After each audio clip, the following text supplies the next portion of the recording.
Live on digital media, not from the vast and spacious VPOD-TV studios in beautiful Oak Brook, Illinois. As we're so successful, we're moving to a different studio. So that means no Oak joke. Sorry, Oak Brook.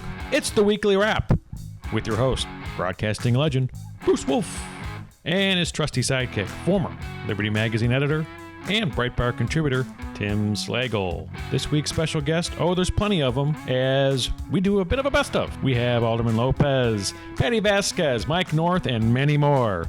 So, without further ado, ladies and gentlemen, Bruce Wolf. Bruce Wolf and Tim Slagle on the Weekly Wrap at my home lousy bookcase. Is just as bad as our makeshift studio, Tim. We are Zooming. I think it's real wood at the studio, though. Oh, God. Look at you. You know, I'm a fancy set of Dr. Who right here. That's beautiful. I don't even know how to do that stuff. To me, it's, and I noticed that your camera angle is perfect, and mine is right up my nostrils, which is great. So that's perfect. If this were the Nixon-Kennedy debates, you would win automatically already. I'd be sweating profusely because I need a makeup man. As a matter of fact, we started this late, and Chris said that I had to take a 10-minute powder, and I was wondering if that had to do with makeup. No, it was just take a powder. I don't know your American idioms as well as I should. But anyway, so Tim, this is called the Weekly Wrap, of course, and so the first thing that struck my mind was the last thing that I just saw. The ACLU, on the one-year anniversary of RBG's death, decided to honor her by slandering her inadvertently. They quoted her on the abortion decision, and they doctored her quote to make it politically correct for nowadays, substituting the word woman, using the word people, not using her. So for example, they have the decision whether or not, this is a quote from her, the decision whether or not to bear a child is central to a person's close bracket life.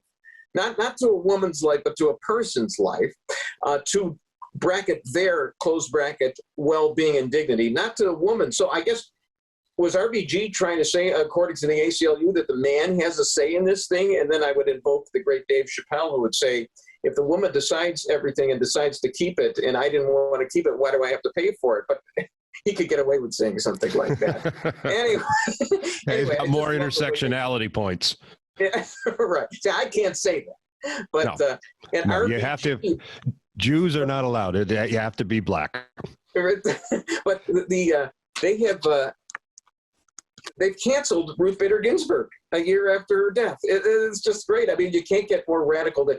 And the great thing about Ruth Bader Ginsburg was she was honest when Roe versus Wade was decided, and channeling her inner Ebenezer Scrooge, said that we basically just had that decision because we wanted to get rid of the surplus population.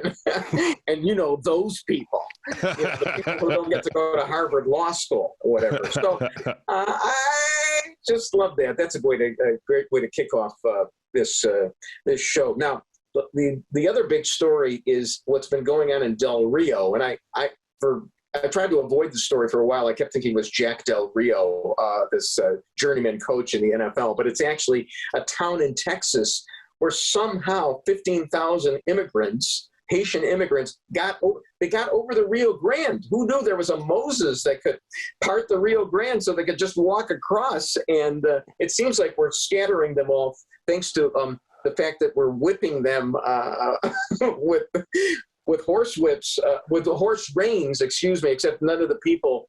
This reminds me of the debate over the AR-15 when all the anti-gun zealots were calling them machine guns, and they're really not. And horses, those aren't whips; those are really reins, and they weren't really whipping anybody. But other than that, the facts were correct. Yeah, they're kind of the steering wheel for the horse. It's yeah, that's all. I mean, I think a lot of people don't realize that. Well, you'd think that because everybody's ridden a pony, haven't they? Everybody knows who Santa Claus is. I mean, when he went on, did he whip Dasher and Dancer? PETA might have been very upset about that. But anyway, so the estimates are that there have been 600,000 people that have gotten through the border this year, and all they've been told is they got to report to a hearing someday that they're never going to attend. So I'm thinking, well, that's 600,000 in unvaccinated and 600,000 dead from COVID. So there's a little equilibrium there. And also there's hundreds of thousands of people who have just gotten in anyway. So it's another crisis at the border. It's another crazy, and the way they try to spin it, it's not really working for the Biden administration. His poll numbers are cratering. And remember, all the polls that are taken where they're skewed in favor of the Democrats. We know this from the election, and that great guy, that freaky looking guy Trafalgar, who was the only guy who had predicted that Trump was going to make it real close, if not win. And whereas everybody else, including the 538 blog, had Wisconsin going by 8 points for Biden. So the Republicans are always underpolled, but even with the Republicans being underpolled, this is a horrible situation for Biden right now. But the only problem is that I would say, well, what's the big deal? It's not like he's going to run for re-election in 2024, is he? He might not even make it that far. Yeah, and as far as the midterms go, what if I were Biden, I'd say, well, what are you going to do? What is your choice anyway? Although the Democrats, it's a lot of infighting right now over that. Are you even paying attention to this? The $1.5 trillion bill? Does this frost you? Does this excite you whatsoever? Is it too inside the beltway stuff as far as you're concerned? The fight over this $1.5 trillion infrastructure bill. It's kind of weird that the only people that are opposing it are Democrats, at least in the House. That's the thing. He's having a hard time appeasing his left flank here, and they're imploding over this. So they may not even get the $1.5 trillion because they're holding out for the 3.5 trillion, and I can understand the radicals because they originally wanted 6 trillion. They don't even care. It's just like a big number they want to throw out there, and they want to reach it. But it does seem like they're imploding over it. And Joe Manchin, who is the de facto president of the United States right now, is going to block everything. So anyway, it's a good thing. I believe it's a good thing that that Democrats don't know what comes after trillion. I think it's because I do the New York Times spelling bee all the time, and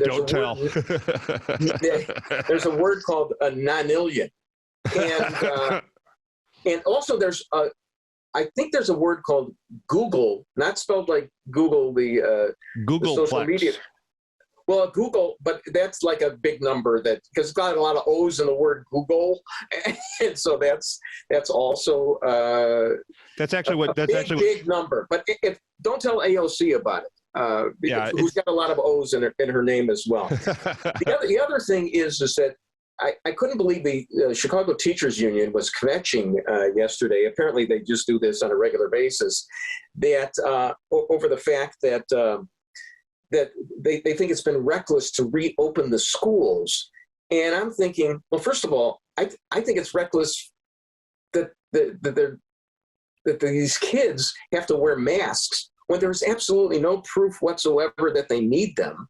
The efficacy of masks has not been proven for children.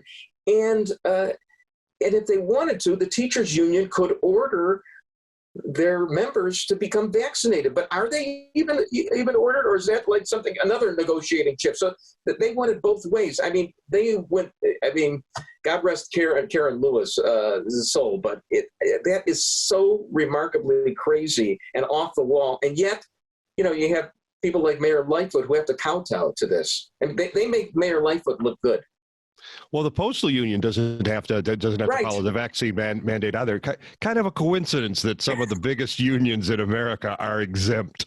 And the ones, yeah, right. I mean, and the ultimate hypocrisy was this San Francisco mayor who just felt that the spirit had moved her. She was in a crowded jazz club and she was dancing maskless in it, and even though she's got some of the most draconian rules in San Francisco about masking, it's all about class. It's if you're in the lower classes, if you're in the servant class, you've got to wear the mask. But if you're part of the hoity-toity elite, you don't have to do it. We saw with AOC with that dress at the at the Met Gala, and now with this San Francisco mayor. And you think this is I think that the elite could get away with this in decades past, but in a social media environment, this stuff travels around the world in 2 seconds, even faster than COVID has. And I don't think they get away with it. And I think the Democrats are going to really suffer just based on hypocrisy. No. Did you see the guy behind AOC carrying her train? For civil servant, I don't know exactly who employed it, but he's got a mask on, walking behind her, which kind of implies something. Right. No, it's the worst thing in the world. But we could go on and on about it. Are you gonna get the booster? Probably.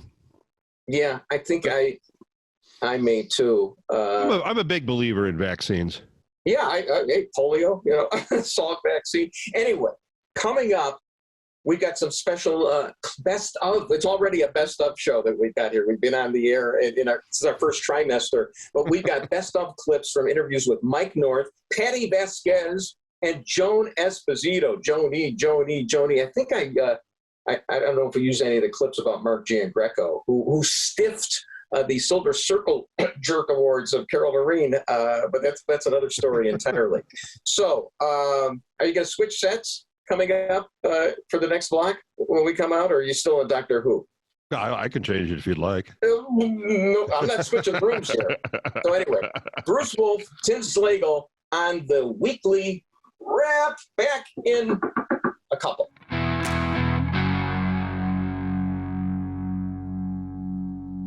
Bruce Wolf and Tim Slagle on the weekly wrap.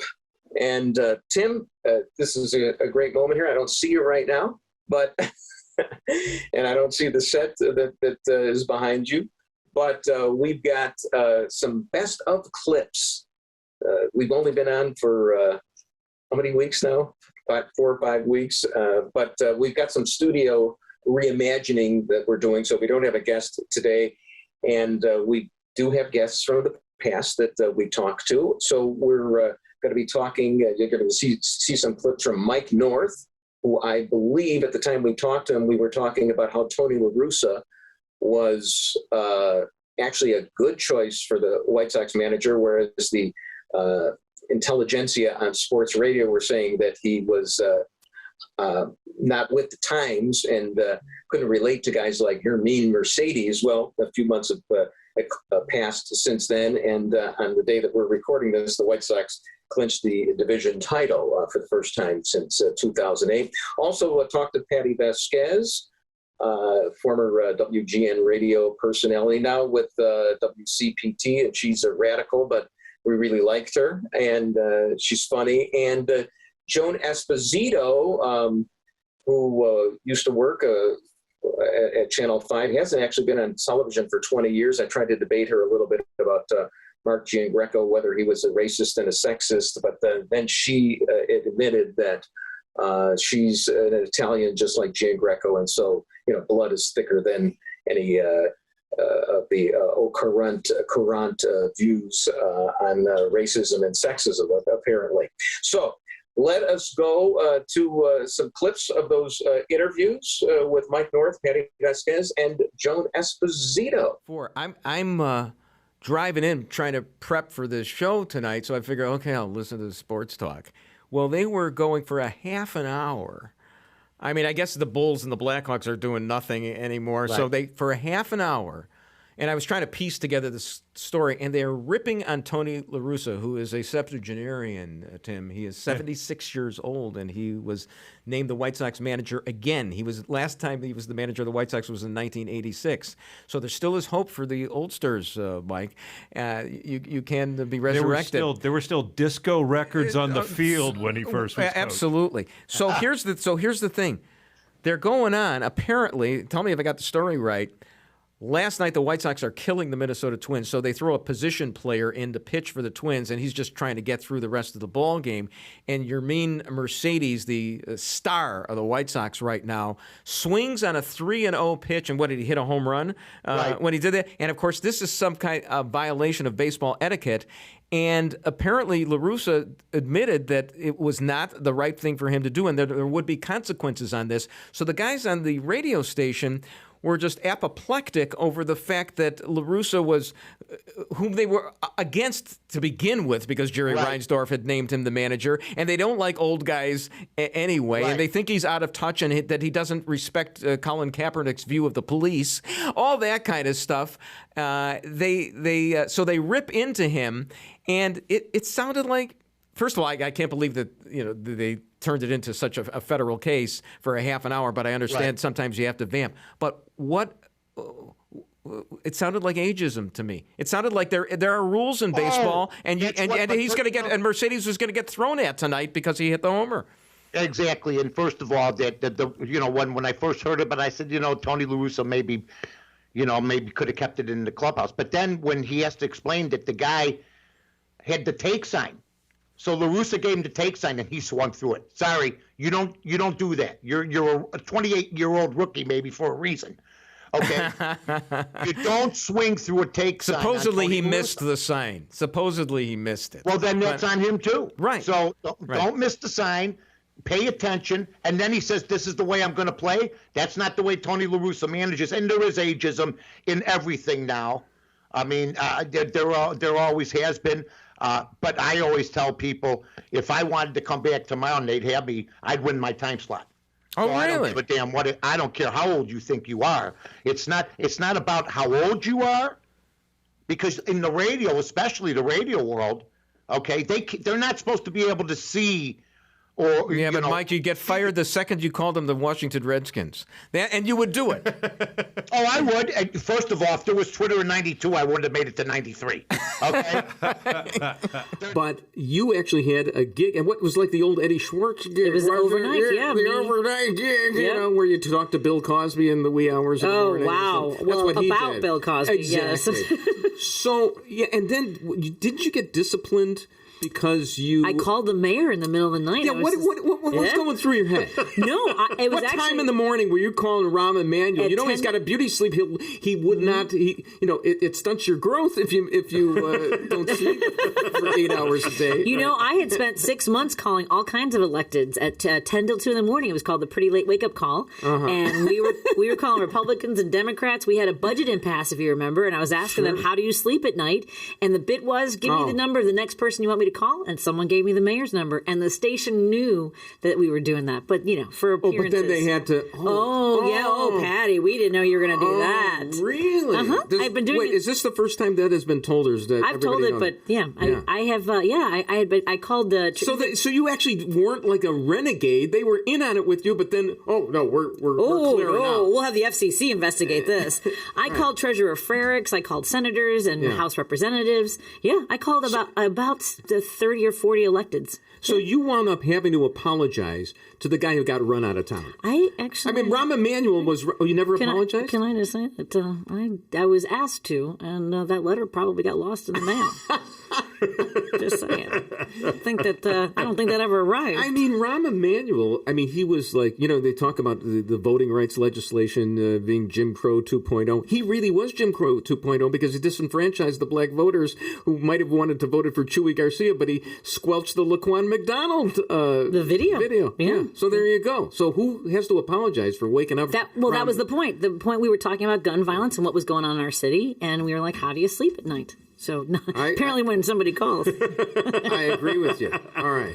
Yeah, so this Mark Giangreco thing happened with Cheryl Burton. Mark gets fired. He's only been in the business for 40 years. He gets fired because he made this comment, a joke at the end of a newscast that he, in an imaginary TV show on the Do-It-Yourself DIY network, he would have Cheryl Burton play the combative and ditzy interior decorator or something like that. She took umbrage, and she got him fired. And this is the Walt Disney Company, which, has a trigger warning on Jim Crow, the crow in Dumbo, and apparently Mark Giangreco is in the same thing as. Well, I think they also hold the copyright to Home Improvement, so maybe. There you go. Maybe that's what it was. Now that was the Sub Rosa reason.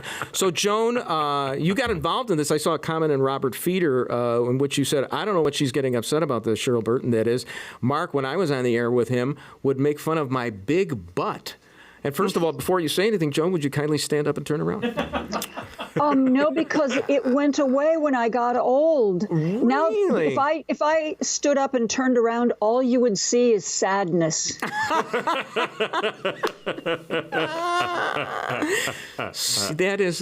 a terrible. I had a beautiful butt, and only I had it when they weren't cool.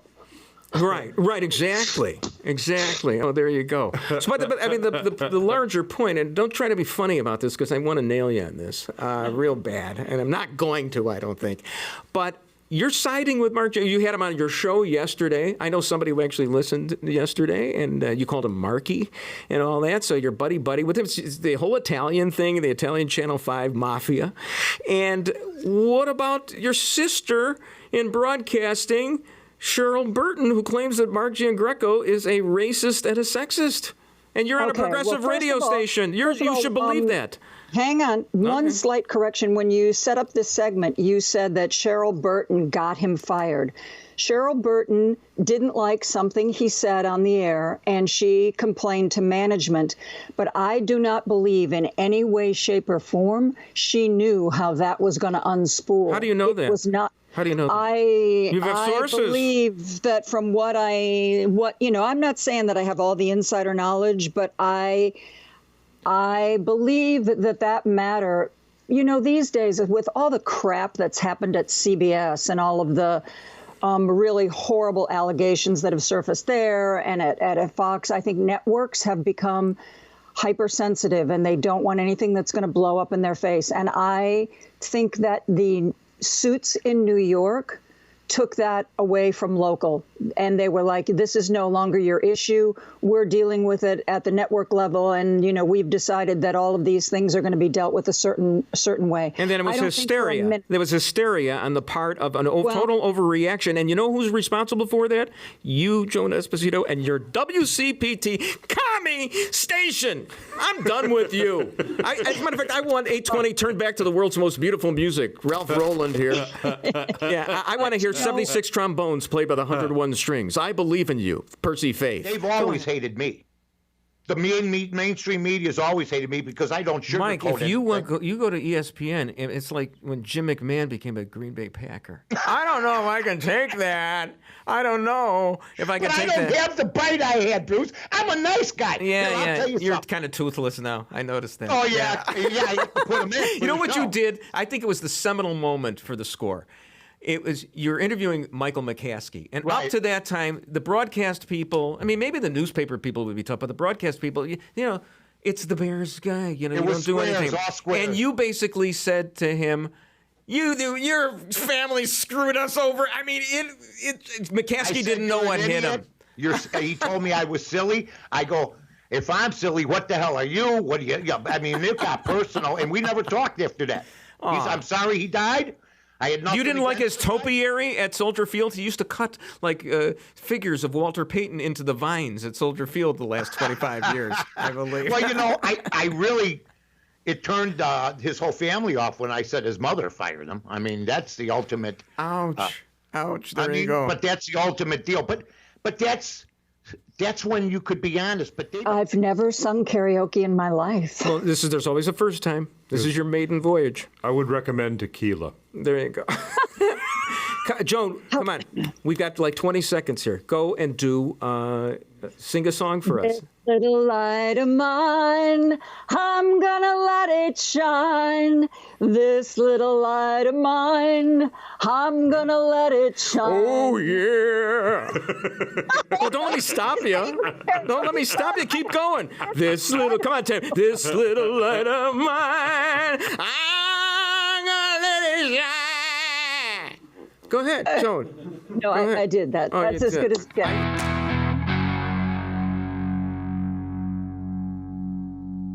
Bruce Wolf and Tim Slagle on the weekly wrap. We're reimagining our studios, so we don't have a guest today, but we do have best of. And I feel a little bit, Tim, like Fraser Thomas on Family Classics. I'm not going to be introducing Old Yeller. I am going to see you with, I believe that is Waikiki Beach behind you. Am I right about that? Or Yep, that's Diamond Head. Oh, that is. Just took a guess. Could have been the Big Island. No. Could have been, could have been Maui. Anyway, we have some interviews that we have done in the recent past. We talked to Eric Zorn, formerly of the Tribune. This guy, do you remember who Mark Finchem is? I do not. We interviewed him. Huh. He was the Arizona state representative who was instrumental in the audit in Arizona. And how's that going, by the way, the audit of the election? Because I think I had a bet with him on how it was going to turn out. And so far, nothing. And you don't even remember his name. But do you remember Tio Hardiman? Do you remember him? Yeah, I remember Tio. He was good. Yes, and he's an activist trying to keep the gangs away from Englewood. And, of course, Alderman Lopez, whom we talked to when he was on Planes, Trains, and Automobiles en route from New York back to good old Chi-Town, USA. And I do believe I got him to announce his candidacy for the mayoralty. Or did I not? I can't remember. Short-term memory is not my strong suit. I think he was very careful to avoid it while admitting it. I think he was. What's the temperature in Hawaii right now there, Tim? It looks about 70 degrees. I got to say, in the suit and the black tie, it feels like an Aloha Thursday right here. All right, let's go to clips of those interviews. The wrap, and our guest is Eric Zorn, the former Tribune columnist, who was right in the middle of a closing argument on behalf of George Zimmerman. Because, we'd like to do the oldies trials. But, you were making the case that Trayvon Martin was not, it was not what it was cracked up to be. Well, it was pretty clearly what happened was that Trayvon Martin saw this guy who was giving him the stink eye and starting to follow him as he walked home. And he decided he would go back and beat his ass, basically. I mean, that seems to be very clearly what happened because right. Zimmerman is standing there. If he's going to be hunting down little black children, he's not going to be talking on the phone to the 911 dispatcher. He's standing there waiting for the cops to get there. No, you'd make a great attorney because the defense attorney, I work for a plaintiff's firm, and it's all about, how horrible the injury is and everything like that. Defense attorneys want to be sarcastic. Oh, what are you talking about? And this is what Zorn is doing right here. So you might think about another career at age 63. You could do law school in 3 years. You could make partner by 85. So there you go. So but anyway, go ahead. Long and short of it is that was Trayvon Martin attacking George Zimmerman? Yes, I think that's pretty clearly what happened, and you have to admit that. Now, does that give George Zimmerman cause to shoot him? It probably does under Florida law, which is why, by the way, I have also written columns that make people mad about Kyle Rittenhouse. I don't know if you've I know. Those. Sure. Is Kyle Rittenhouse? Yeah, it's really a bad idea to march through a protest zone with a gun across your chest, and it's a bad idea if you're underage to be carrying that gun. All those things are true. I probably don't agree with Kyle Rittenhouse's politics about anything. But the guy was being chased by a big old guy who was clearly bent on taking his gun from him and doing God knows what. The guy had been yelling at him. Next thing I'm going to see, you're going to be storming the Capitol again on January 6th, Eric. So do you agree with Nicole Wallace's name calling here that this is a partisan audit? Actually, I don't even have problems with partisanship. I'm an attorney. We understand that the best route to the truth is having partisans on both sides, and the jury decides. What do you think? Yeah. Well, there's a whole bunch of stuff to unpack there. That, frankly, the whole thing is a steaming garbage heap of a television opinion channel that masquerades as a news channel. What I got a real chuckle out of is the whole conspiracy theory thing. They're promoting a conspiracy theory that has already been debunked by CISA that we had a fraud-free election. So if you're going to promote that conspiracy theory and you're not going to give credit to the Democrats who were involved in the Arizona audit program, that tells me that you are so divorced from fact that you are now living in fantasy land, girl. Well, here's the thing. I mean, and of course, you're going to call me a rhino here, and even though I voted for Trump twice, I really am a man without a country or a statesman. But look, I didn't mind that President Obama, when he started his career, he challenged the signatures of an old black state senator, state representative named Alice Palmer, which was considered not cricket at the time. And he won that challenge. So, yes, by all means, if the Democrats can do it, it's the American way. Challenge the signatures. The question is this really a bona fide audit? You had President Trump the other day saying that files were deleted. Then you had the Maricopa County treasurer or whatever, a county board member saying, and a Republican saying, no, they're right here. And so the problem is, even if we find some fraud, we seem like we're overstating the case. Well, I don't think that that's correct. First of all, let's start with the letter that the Senate sent to the Maricopa County Board of Supervisors. And quite frankly, I am very challenged by their behavior. If we go back to December 14th, they said, hey, we want a transparent process. We acknowledge that there's a need for a forensic audit, and we'll be cooperative. As soon as they received a subpoena, they lawyered up, and they have been anything but cooperative. In fact, they have fought the Senate every step of the way. And they launched this rather bizarre attempt to try and preempt the Senate by doing their own audit.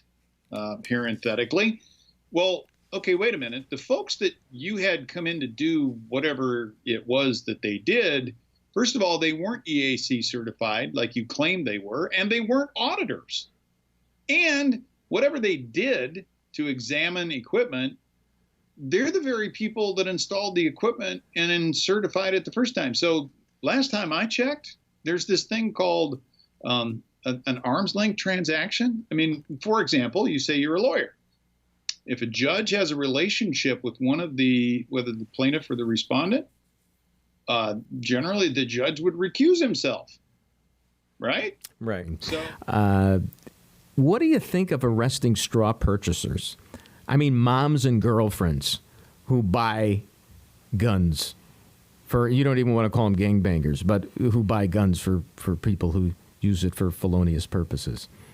Well, I believe the ATF, they should do a better job at intercepting the illegal gun trade, because that's where the bigger problem comes in at. I just don't believe that they're doing everything they can do in their power to prevent people from becoming straw purchasers or going to these gun shows at different states, Kentucky, Alabama, wherever, down Mississippi, wherever they may go to purchase illegal guns. But as far as arresting straw purchasers, there was just a case where a couple of months ago, this guy from the military was selling guns to young men on the south side of Chicago. He was a member of the military, 3 guys, and they were arrested. So if you get caught and you're a straw purchaser, you have to deal with the consequences. But you don't. Here's the problem. I mean, generally, the prosecutors don't want to handle these cases.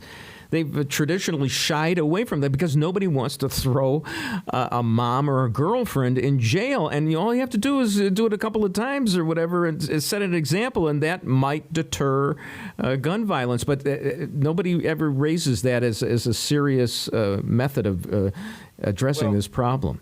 What I would like to suggest as well is that when it comes to straw purchasing, they should, the ATF, whatever the case may be, whoever it might be, whatever jurisdiction, they could put out a strong public education campaign about straw purchasers and make sure you plaster the communities where you have a lot of gun violence with information about if you are caught purchasing a gun for somebody else, this is what's going to happen to you. I think they really need to push a strong public education message. Now, and hope they would deter something. Now, hopefully. I wasn't being facetious when I said that I thought Kim Foxx was part of the problem. What do you think? Well, Kim Foxx, I know her personally, and I've been around her a couple of times. When she would not be the state's attorney if it was not for Laquan McDonald, number one. Okay, right. I thought she hit the ground running pretty cool in the beginning, but this second term, there's been a lot of problems. If you ask a guy like me, I'll just be straight up. That's what I do. A lot, is giving people a pat on the back for consecutive cases and people getting out on home monitoring. So, and all that kind of, stuff. Those are bad decisions, especially when you have a preponderance of cases where people have been released and they go out and kill somebody, go out and carjack somebody. Kim has to do a better job. See, nobody talks about the victims. Everybody wants to be kind of like cool or in between and neutral when it comes down to crime, but everybody overlooks the victims. And I think people like Kim, she makes decisions from the mountaintop instead of going down into the valley, talking to the victims. Well, she's one of the George Soros inspired state's attorneys throughout the nation. I mean, that's what it's all about. It's all about criminal rights right now, not about victims' rights. And I wonder how much the Channel 5 series actually addresses that. Yeah, you commented on everybody. I want an answer. It's not something you ignore. This is a question that I have. I think you're 100% full of is what I think. If you think no offense, hold on. Who are you to tell me I'm full of and if you think we were not ready and we stood by and let the neighborhood go up, there's nothing intelligent that I can say to you. Well, maybe you should come out and see what's going on. The stupidest thing I have ever heard. I understand you want to preen. I understand that you think that you... Mayor, you need to check your attitude. That's what you need to do. All right, that was Bruce Wolf and Tim Slagle here blushing, having heard Alderman Lopez, who's joining us right now from LaGuardia Airport, the 15th Ward Alderman Ray Lopez. I see you found the favorite ringtone of so many city employees. It apparently is. And could you just give us a little context for the a greater expletive deleted tirade than Lee Elia had against Cub fans about a quarter of a century ago? What was going on between you and Mayor Lightfoot at that point in that discussion? That clip is from the day after the first rioting and looting that took place in the city of Chicago over 13 months ago. And many of us were pleading with the mayor to think outside of that little central business loop box that she created and start defending the neighborhoods. And we had seen what was going on. We knew what was coming. We were begging her for resources to protect communities. And not only did she not want to ignore it, she then decided that was the most opportune time to brush me off and ignore not only my community, but the concerns we all had. And to be quite honest, I just wasn't having it at all. I listened to her try to bulldoze her way through to avoid any kind of solutions that came from the city council. And I just went off. I mean, I don't know how you go through those nights. And that will be a seminal moment in my personal life that I will never forget. Listening and hearing the windows shattering all around me, people yelling and screaming and not knowing, how I was going to protect my family while it seemed that all of the world was falling apart in the city of Chicago that day. Now, the interesting... For her to brush it off, was just unacceptable.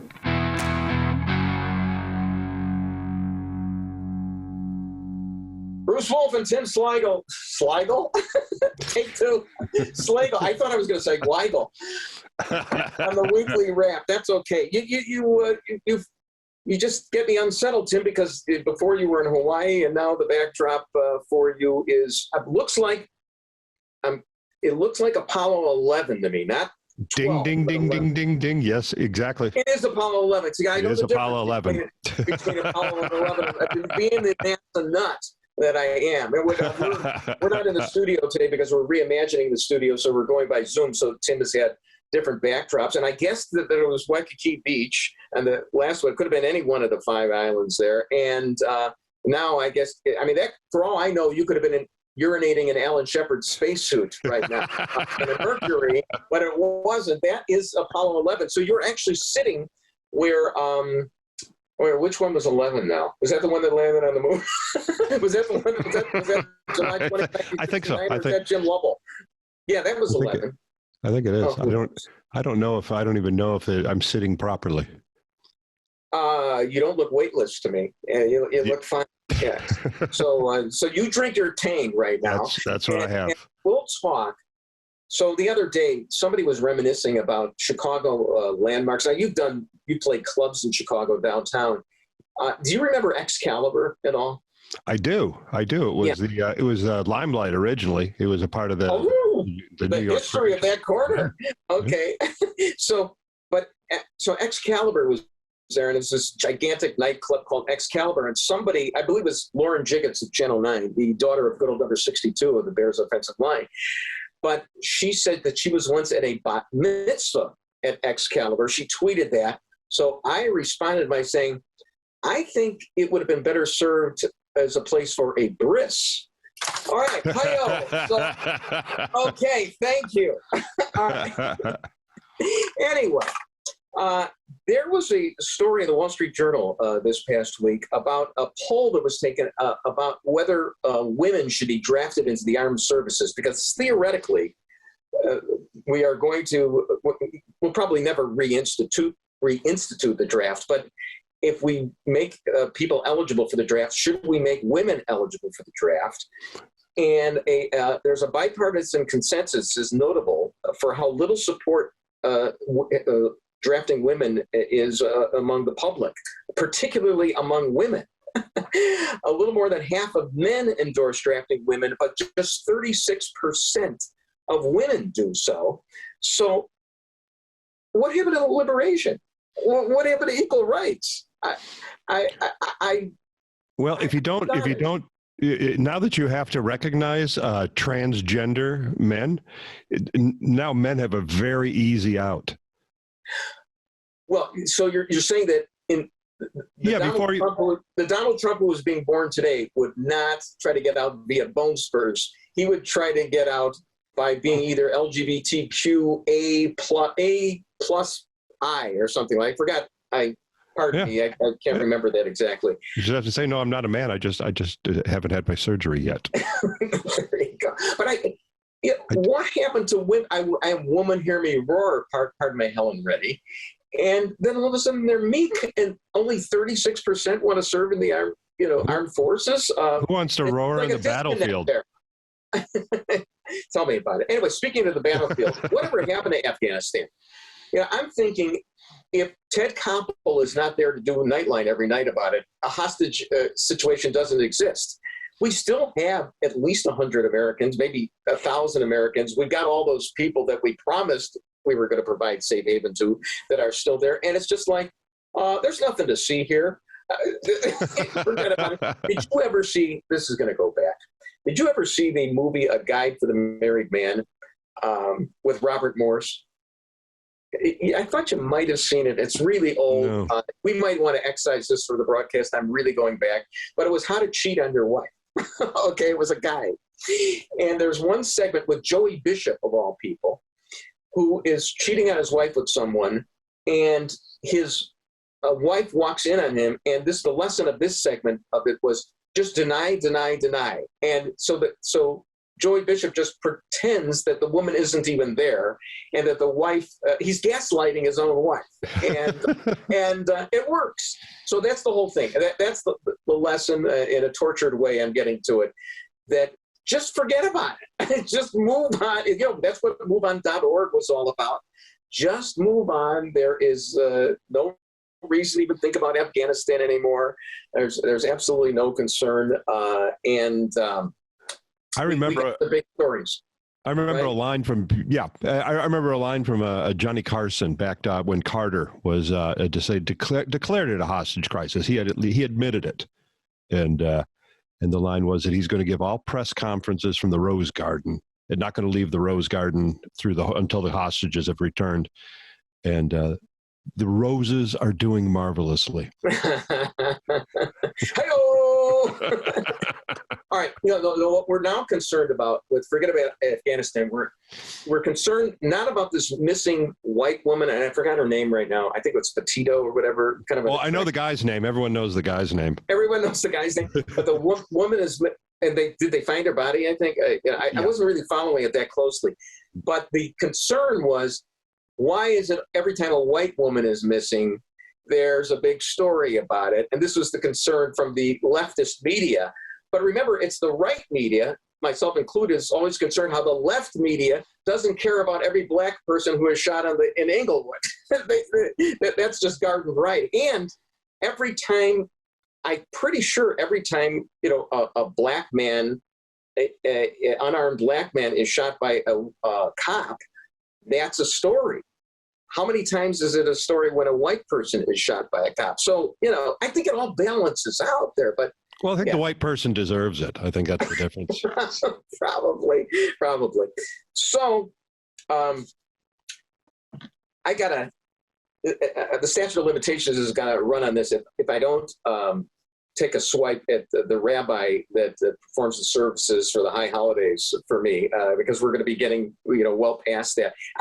I should know it was a Zoom service. It's reform, and I should know this since 1973 or 4, when I went in for some spiritual nourishment. I hadn't been to a synagogue in a long time, and all the rabbi wanted to talk about was Watergate. Okay, and I'm thinking, what do I need the political analysis, let alone that I don't even agree with it, and I voted for Nixon, but whatever. And then, I would like that rabbi, I'd like to fast forward to, I believe it was the 2013 Super Bowl interview that Bill O'Reilly had with Barack Obama, in which Barack Obama was asked to name a more liberal president than he was, and he said in many ways that Nixon was more liberal than he was. Can you imagine God rest his soul, the rabbi from back in 1974 rolling over in his grave that the one Barack Obama praised Richard Nixon as liberal? So you got to take what these reform rabbis say with not only a grain of salt, but with a pillar that Lot's wife should have avoided at all possible. But anyway, so what did they lecture on during the high holidays this year, Rosh Hashanah and Yom Kippur? The first one was, and remember, this was just like a week or two ago, about the importance of Juneteenth. Now, that's few months ago, Juneteenth, all right? Can't you do that for a Friday night ill-attended sermon in June next year? And then the second one was on Yom Kippur. It was about how wrong we were to try to nation build in Afghanistan. The problem was, first of all, it's factually incorrect. We weren't trying to nation build for like the past umpteen years, and we abandoned that part of the project. We were just trying to keep Al-Qaeda out. We barely had any fatalities the last several years. We weren't trying to nation build in Afghanistan. But then he also took a swipe at the Afghan army for being cowards not to protect their women. I think he was projecting a little bit because he didn't. He's not protecting, and the Biden administration isn't protecting the Afghan women. 60-some thousand Afghanistan soldiers have died in that conflict. That's a Vietnam's worth for us, and they're a smaller country, a smaller population. But he said, they were cowardly, and boy, I was yelling at the television set, and plus the guy, this rabbi looked like he had eaten every single Hershey bar that the GIs had offered to foreign women during World War II. And I wanted to give him a pair of nylons as well. So it just got me really, really angry. All right. Seems to me that the Juneteenth, celebrate the importance of Juneteenth would be a better at Passover. Yeah, exactly. I agree. I'm going to go to your service next year. All right. Are you ready for a Chet Chitchat? Ready or not? Here we go. I got to put my glasses on in my dotage here. Hey, Chet Chitchat here with the lobotomy and on sports. And I want to tell you, am I jacked to see Justin Fields, Goodle number 1? Well, actually, when I think of Goodle number 1, I think of Staley the Bear, the team mascot. So that's the problem. How can I be jacked over Fields starting when I'm mired in the past? I want to care, but I think you get an allotment of only so many new Bears quarterbacks in your life, and I may have tapped out at Jay Cutler. I do note that on Sunday they were talking about how it was the 50th anniversary of the Bears' first game at Soldier Boy, oh, my little Soldier Boy field. How soon we forget that it was the 36th anniversary of Jim McMahon, the main McMahon, coming off the bench in Minnesota and throwing 3 touchdown passes. If you had lived through the Avellini era, it was as astonishing as Dorothy going for the black and white of Kansas to the Technicolor of Munchkin land. Speaking of which, I remember when John Julian called the Bears the Munchkins of the Midway, but how about that Mark Sanchez doing analysis? You see him in that tight sports jacket with his broad shoulders, and he looks like a quarterback until you imagine him in a Jets uniform. Oh, I'm stuck. And he was holding a football the entire game like Linus with a security blanket or a couch potato with his hands down his pants. But back to the tomb of the unknown soldier field. The Bears are talking about moving. Well, if the Rams and Chargers could share a stadium, I don't see why the Bears can't play football while horses are running on the perimeter in Arlington Heights. The old soldier field was so bad, there was actually a track around the field for humans. Sports is all about gambling nowadays, so let's just say the horse racing and football at the same time would be Bronco Nagurski. But you say Chet, and I think I speak for all of me when I say this. Can Chicago keep the Bears? And to that I answer with a parody of Bear Down Chicago Bears I penned about the old soldier field. Tear down Chicago's lair, or let it melt by itself into Lake Michigan. Tear down Chicago's lair, and never make a place where parking's such a bitch again. We'll never forget trying to watch Walter Payton from the top row. It's easier to see Dayton. Tear down Chicago's lair, but who will pay for a stadium in our town? The taxpayers, boy, of Illinois. Will say go to Hallis to tear down. That is the Bottom 11 Sports on Chet Chitchat. And I think we're over. Okay. I think the show's over. Come back and we'll get you home, John Glenn. Godspeed. Thank you. Thank you, Tim. Bye. Talk to you.